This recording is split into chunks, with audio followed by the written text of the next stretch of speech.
Is this the dagger? Lillard, long-range three. It's good! At the buzzer! Damian Lillard! Are you kidding me? What's up, ladies and gentlemen, and welcome back to the Baller Nation. Thank you so much for tuning in to today's video. Today I really wanted to talk about a few things that I'm noticing here at the quarter point in the season that I really wanted to shed light upon. The biggest takeaways that I've been having so far this season. And I'm not out here trying to tell y'all that Luka Doncic is playing like an MVP or none of that, because y'all already know that. I'm not trying to waste you guys' time. You guys are smart people. You guys know what's going on right now. But I'm just out here trying to tell you guys, really, and again, I've changed my prediction for who I think will win the NBA championship next year in 2020. And I'm going to share that with you guys. I'm going to share some things that I've been noticing in the MVP conversation that I think that a lot of people have been missing. Before we start, or before I get into the meat and potatoes, if you will, of the video, I wanted to just quickly say the most impressive team that I've been watching so far this year has been the Toronto Raptors. I am Canadian, but that's not going to change the fact that the Raptors have been impressive to everybody. I know that they did go 17-4 last year without Kawhi Leonard in the regular season, but still, like, the Toronto Raptors really, I mean, you watch this guy Pascal Siakam. He just, in a recent poll done by, I think, the media, I think it was, or something like that, he finished 5th in MVP voting right now at the quarter point of the season. You got guys like Pascal Siakam, he's absolutely balling out. Fred VanVleet, Kyle Lowry's doing his thing. Kyle Lowry, since he's come back from injury, isn't looking great. In fact, the Raptors have actually lost 2 straight games at home against some pretty good opponents, but still. The Toronto Raptors, I just want to put that out of the way. They have been the most surprising team for me this year, not only in the Eastern Conference, but in the NBA. It would have been the Phoenix Suns had the way that they started the season continued into this point. The Suns, it's obvious. All right, well, they just started hot. They're not going to go to the playoffs or anything like that. But yeah, okay. So I just wanted to get that out of the way. The Raptors have been, for me, the most impressive team this year. Now we get going into the MVP conversation, and myself, like most people in the NBA, and all rational thinkers around the NBA, or people who are watching the NBA right now, I've got Giannis Antetokounmpo winning the MVP. He's been the most valuable player so far this year. You look at the Milwaukee Bucks. The Bucks last year, we looked at that team and like 62 wins, best team in the NBA record-wise. This year, they're on pace to get in the high 60s. They're on pace to beat what they had last year. They had to get in the high 60s. God forbid to get to 70 wins, because that would just be scary. That'd be terrifying. I mean, then we're starting to get into unanimous MVP territory there for Giannis Antetokounmpo. But right now, they're on pace to doing all that stuff. Giannis, for me, has been the MVP. Runner-up has been Harden. I made a video. I think I made a video. No, I don't think I made a video about this, but I'm just going to list off my MVP voting right now.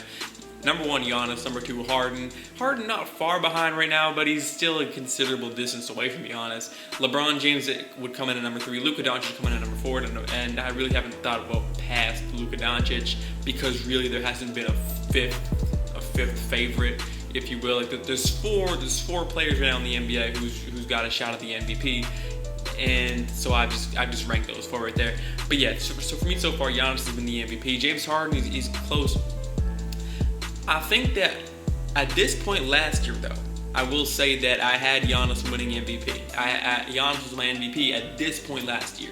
I didn't get onto the Harden hype last year until really about late January, around the All-Star break. That's when I'm like, yo, okay. I mean, this man James Harden, he's looking like an MVP. And then I started calling James Harden the MVP. But again, you turn back the clock a year ago today, I was talking Giannis Antetokounmpo MVP. I wasn't even mentioning James Harden's name. I wasn't at all. Because remember that the Houston Rockets started, they were 14th in the Western Conference at one point. They got rid of Carmelo Anthony, and magically all the problems are solved. So yeah, James Harden for me right now, he's number 2. I'm not saying that can't change though. Again, Giannis is playing out of this world. And if he keeps this up, he's the MVP, and there's really no debate. But Again, we've seen this every single year. James Harden, historically, he starts off slow. Giannis is the opposite. He starts off really fast and then kind of cools off. Harden starts off slow, then heats the fuck right up around this point in the season and stays hot until like midway through April and then cools down. It's really weird. Like, it's funny every single time. Like, he's really good until like halfway through April, and then it's like kind of a drop off. It's weird. It's almost like he times it with when the playoffs start. But yeah, I mean, okay, Giannis at number one, and so I've sort of got that out of the way. I think that if this is Giannis's hot start right now, and if this is Harden's cool start, like if history repeats itself and James Harden hasn't hit his peak yet this year, I mean, this is scary. I mean, this is just genuinely terrifying. I wouldn't even be surprised if Harden fucks around and goes for 40 points per game this year. Because, like, let's be honest, the way that things are going, he might just go ahead and do it. But yeah, so at this point in the season, though, I'm going Giannis as the MVP right now. And now I wanted to switch topics to the NBA championship, and I get it. The season doesn't start till Christmas. It does not. It doesn't. No matter what you think, you know, like okay, officially, it started back in late October, November. It started when the season started back there, where the Clippers and Lakers played on opening night. But the real season, the season that really brings out the truth, that brings out, or that really starts to show how good teams are, show how good players are, how durable teams and players are, that season doesn't start till Christmas. It just doesn't. You look at it historically, it doesn't. Before Christmas, like last year, we were talking Kemba Walker as an MVP candidate before Christmas. Alright, so shit happens before Christmas, but the minute Christmas comes around, and after that, then it's like, alright, now we get started. Now we get going. Right now, I'm picking the LA Clippers to go out and win an NBA championship. This is the first time I've said it.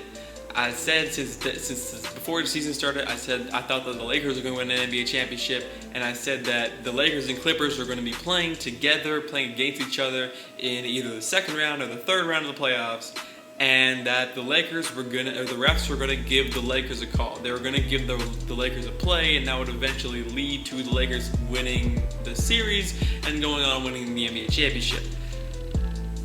The Lakers they're still gonna get that chance. It's still like the goddamn, I can't see anything other than the refs giving the Lakers a play. I can't see that happening. The refs literally tying or giving the Lakers a gift from God. That's gonna happen. It's just gonna happen. But I'm just saying, fuck it. I've been riding with my guy Kawhi Leonard since 2016. In 2017, I said Kawhi Leonard was better than LeBron James. Now, I was wrong back then. I'm not wrong anymore, okay? Kawhi Leonard is better than LeBron James. Now, he's the best player in the NBA, and it's just naive to look at this how the season's going right now. It's just naive to look at the first 20 games and have any other opinion. It just really is. I'm sorry. I feel bad for people who genuinely think that the first 2 months of the NBA season show how good a team will be in the playoffs. I'm sorry. Y'all can laugh now. Y'all can have all your opinions now. I'm gonna let you guys have your opinions now, but make sure that those stay in November and December. Y'all can laugh in November and December because goddammit, Kawhi Leonard, myself, and every other rational thinker in the NBA community right now, we all gonna be laughing at the end of June when Kawhi Leonard goes back to back on 2 different teams, giving 2 different franchises an NBA championship. Guys, I'm sorry, okay? This is what I'm saying. That's just what I think is gonna happen. Again, the Lakers are probably the most talented team right now. The Lakers and Bucks are looking like they are the 2 best teams in the NBA. But remember, the season hasn't even started yet. God forbid, the playoffs haven't even started yet, and we already crowning champions out here. Let's pump the brakes real quick. No title is ever decided in December. This has never happened. It never will happen. Never. no MVP is decided before Christmas. It's never happened. It never will happen. That's just the fact of the matter. That's how basketball works. Okay, but I'm just here to tell y'all. The moral of the story is, moral of the video is, the Clippers are gonna win the NBA championship. Kawhi Leonard are gonna go out there and win Finals MVP. And it's gonna be a very, very good June for myself and all of Clippers Nation. Peace out, y'all.